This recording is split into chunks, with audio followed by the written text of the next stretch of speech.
दलित प्रेरणा केंद्र में आए हैं जो DS4 बामसेप और बहुजन समाज पार्टी के संस्थापक थे।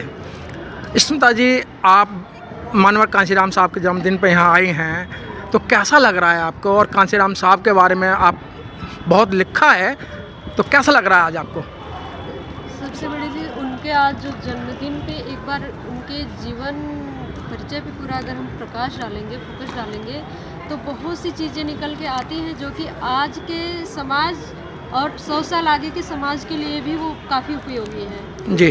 और सच कहें तो बाबा साहब की जहाँ विचारधारा ख़त्म होने लगी थी, फिर से नए तरीके से बाबा साहब की विचारधारा को मानवर साहब ने बढ़ाया, फिर से उनको जीवित किया, विचारधारा को, जो विचारधारा मर चुकी थी, लोगों में फिर से विचारधारा को जगाया। हाँ, तो मानवर साहब के द्वारा ही हम दोबारा सत्ता में आ पाए। नहीं तो हम ऐसी कल्पना, एक हमारी कल्पना होके रह जाती, लेकिन उस कल्पना को एक वास्तविक में बदलने का काम मानवर साहब ने किया है बहुजन समाज पार्टी के द्वारा, जो कि बहन जी को 4 बार उत्तर प्रदेश के मुख्यमंत्री बनाए। तो ये मानवर साहब के ही द्वारा हो गया, तो उनके विचारों पे चलने की ज़रूरत है।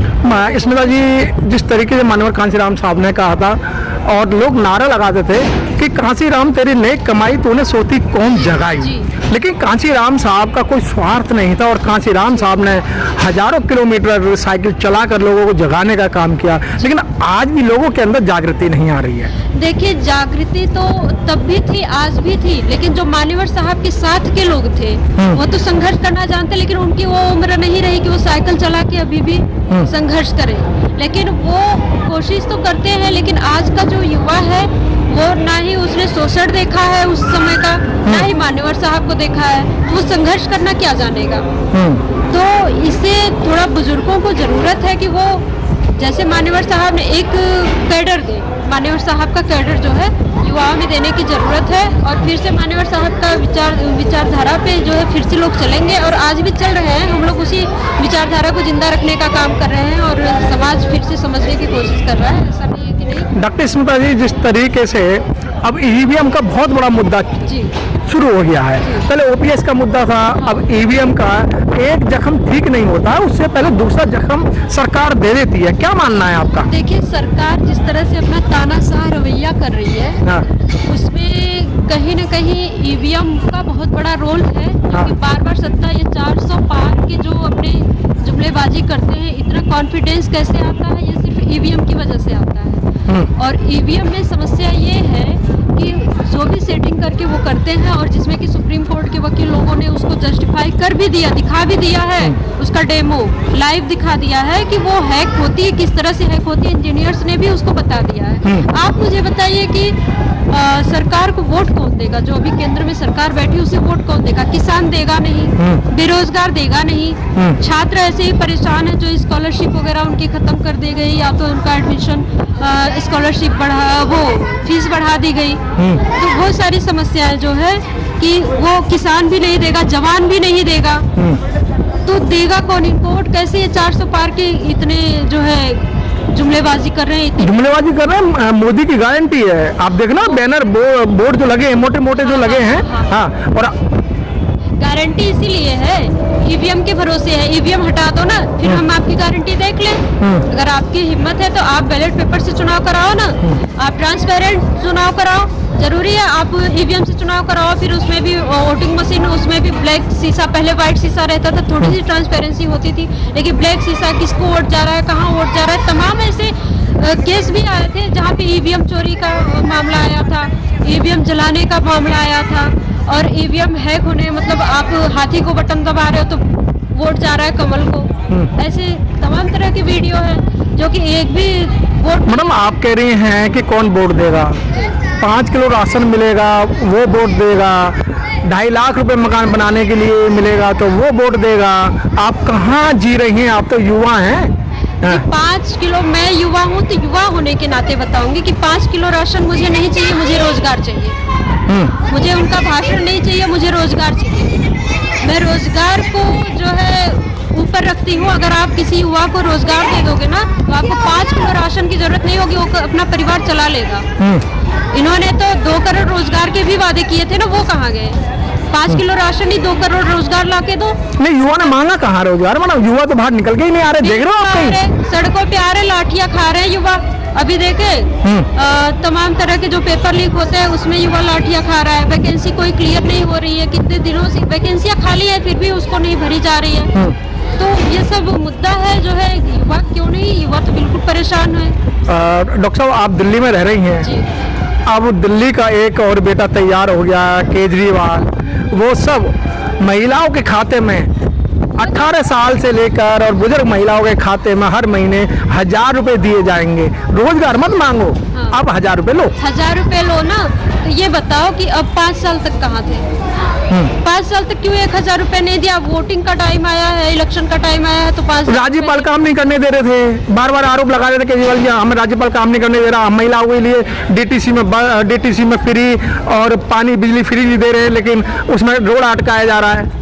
देखिए, उसमें समस्या ये है कि जो आपने एक चीज़ बहुत अच्छी बोली है कि दिल्ली में एक और बेटा, तो एक ही माँ की 2 बेटे हैं। भारतीय जनता पार्टी होगी और आम आदमी पार्टी। मैडम बहुत बड़ा आरोप लगा रही हैं। नहीं, आरोप नहीं लगा रही, इसमें मैं किसी को गाली नहीं दे रही हूँ। एक संवैधानिक लैंग्वेज के माध्यम से मैं बोल रही हूँ कि अगर एक दिल्ली का बेटा है तो एक ही माँ के 2 बेटे हैं। ये किसी को गुमराह होने की जरूरत नहीं है कि नहीं उसको छोड़ के, ये प्रत्यक्ष रूप से सामने जो आते हैं आपके, तो ये अलग अलग दिखते हैं, लेकिन कहीं ना कहीं आरएसएस के एजेंट ये भी है, आरएसएस के एजेंट साहब भी बैठे हैं केंद्र। नहीं मैडम, ये तो आप सही कह रही हैं कि आरक्षण का सबसे पहला विरोध करने वाले दिल्ली के अंदर एक संगठन बनाने वाले केजरीवाल जी थे। जी। और बाबा साहब का नारा लगाते हैं 3 बार जय भीम करके लोगों को गुमराह करने का काम करते हैं। अगर देखिए जय भीम का नारा लगाएंगे तो यही होता है SC ST OBC समाज, जो बाबा साहब की विचारधारा को मानने वाला हमारा समाज है, वो जाएगा। उनको लगता है कि उनको वोट मिल जाएगा, वोट लेने के लिए वो जय भीम के नारे लगाते हैं। लेकिन उन्हीं की पार्टी का एक मंत्री जो है, बाबा साहब की 22 प्रतिज्ञाएं जब दोहरा देता है तो उसको कान पकड़ के आप मंत्री पद से बाहर निकाल देते हैं। ये कौन सा अम्बेडकरवाद है? आप वोट लेने के लिए जय भीम का नारा लगाते हैं। लेकिन मानो अब तो हेड के बार जो मंत्री हैं, पहले भी उन्होंने एक बार बोला था भाई हम तो संविधान चेंज करने आए हैं और संविधान चेंज करेंगे।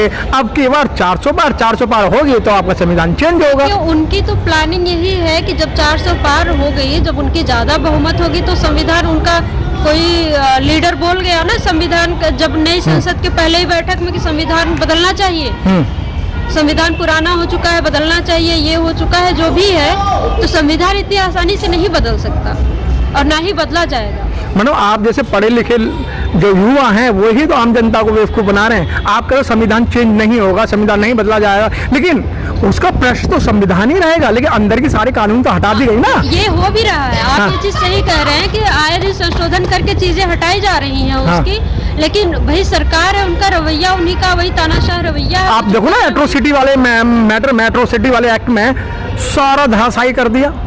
सारा धाराशाही इसलिए कर दिया क्योंकि उन्हें एट्रोसिटी करनी है, उन्हें पुराना अपना मनुस्मृति का राज लाना है।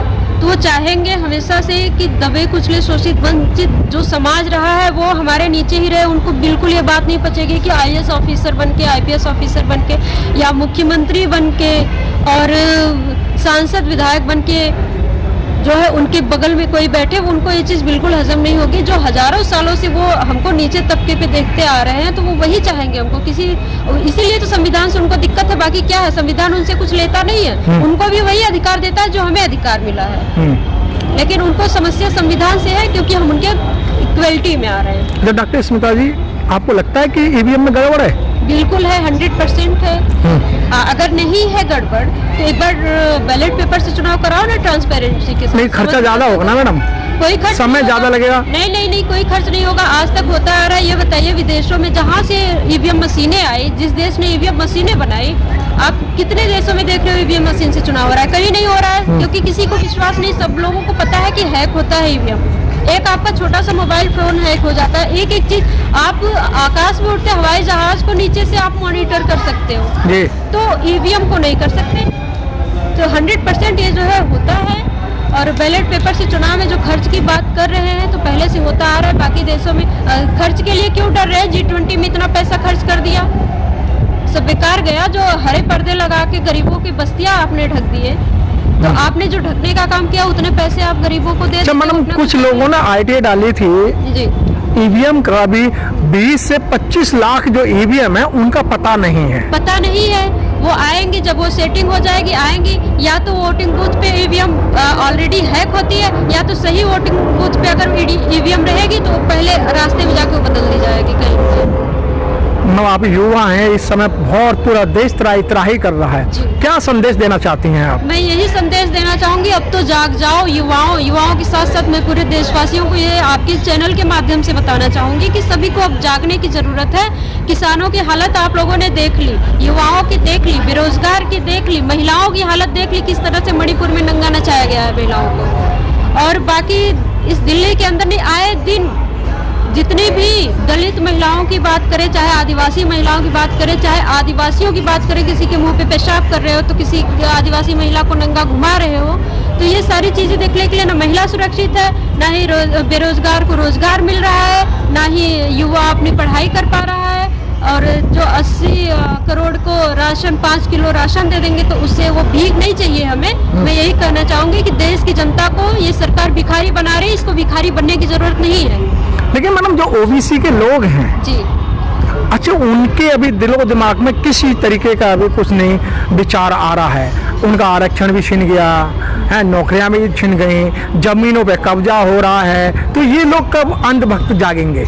देखिए सर, वो जाग रहे, चूंकि आपको एक जानकारी और बता दूं, आप जानते भी होंगे कि मैं ओबीसी महासभा की दिल्ली प्रदेश की महिला अध्यक्ष हूं, तो उस इसलिए मैंने बोला हाँ जी, इस नाते मैं बता रही हूँ कि अभी मैंने परसों ही एसडीएम साहब को इस मैटर पे पूरा ज्ञापन दिया आरक्षण को लेके, और जो एट्रोसिटीज हो रही हैं उस पे लेके, और महिलाओं की 50% की भागीदारी को लेके, और उनका ओबीसी सर्टिफिकेट को लेके, सारी चीजें, सारे मुद्दे हमने रखे हैं कि अगर आप इन सब चीजों को एक्सेप्ट नहीं करेंगे तब तक हम आपको वोट नहीं देंगे। चूंकि हमने कई बार ज्ञापन दे दिया, सीएम साहब को दे दिया, प्राइम मिनिस्टर को दे दिया, और राष्ट्रपति जी को भी मैंने दिया था ज्ञापन, लेकिन अभी फिर से एक बार ज्ञापन, क्योंकि चुनाव के पहले बड़े बड़े वादे होते तो एक बार इनको याद दिलाना जरूरी कि आपने हमारे साथ किया क्या, हमारे ओबीसी समाज के साथ किया क्या है।